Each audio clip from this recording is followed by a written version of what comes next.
So దానికనే we have ఈ negative vibes పోడగొట్టడానికనే మనం మన హాస్పిటల్కి పాజిటివ్ ఫర్టిలిటీ అని నేమ్ చేసుకోవడం అనేది జరిగింది.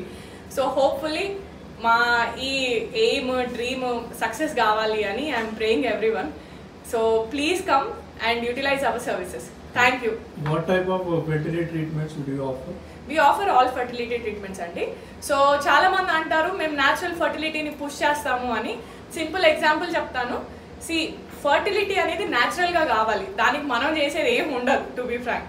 సో ఇన్ఫర్టిలిటీ అంటే పిల్లలు అవ్వట్లేదు, సో వీళ్ళకి మనము ట్రీట్మెంట్ చేస్తాం.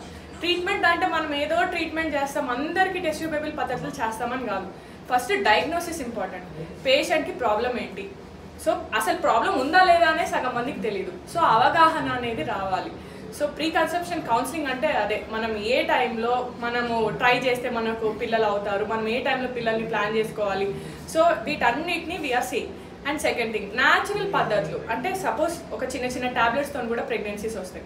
సో ఈ టాబ్లెట్ ట్రీట్మెంట్స్ కానివ్వండి, లేకపోతే మనకు ఐఓఐ లాంటి చిన్న పద్ధతులు కానివ్వండి, మనం చిన్న పద్ధతుల నుంచి we're giving highly advanced treatments also, like laser assisted hatching, ICSI కానివ్వండి, ఐవీఎఫ్లో ఉన్న మన అన్ని కొత్తవి. ఇంకొకటి మెయిన్ థింగ్ ఏంటంటే మనకు advanced laparoscopy plus embryology team ఉంది. సో ఏ ఐవీఎఫ్ సెంటర్కైనా సక్సెస్ అనేది ఎంబ్రియాలజీ టీమ్ నుంచే వస్తుంది. సో ఎయిర్ క్వాలిటీ అనేది మనకు చాలా ఇంపార్టెంట్. సో మన దగ్గర ఉన్న lab it is highly advanced lab అనమాట. సో మనము మంచి ఎయిర్ క్వాలిటీని మెయింటైన్ చేయడానికి మనం ఎయిర్ హ్యాండ్లింగ్ యూనిట్స్ కానివ్వండి, కొత్త రకమైన ఎక్విప్మెంట్ కానివ్వండి, ఇవన్నీ చేస్తున్నాం. ప్లస్ దీంతో పాటు అడ్వాన్స్డ్ అంటే చాలా మందికి ఏంటంటే ఈ మధ్యకాలంలో ప్రెగ్నెన్సీని పోస్ట్పోన్ చేసుకుంటున్నారు. 35 years 40 years తర్వాత ప్రెగ్నెన్సీని ప్లాన్ చేసుకుంటున్నారు కాబట్టి పిల్లల్లో అవయవ మార్పులు వచ్చే ఛాన్సెస్ చాలా ఉంటాయి. డౌన్ సిండ్రోమ్ బేబీస్ ఇవన్నీ ఉంటాయి అనమాట. సో ఇవన్నీ మనం ప్రివెంట్ చేయను. మనకు NIPGT అని ఉందన్నమాట.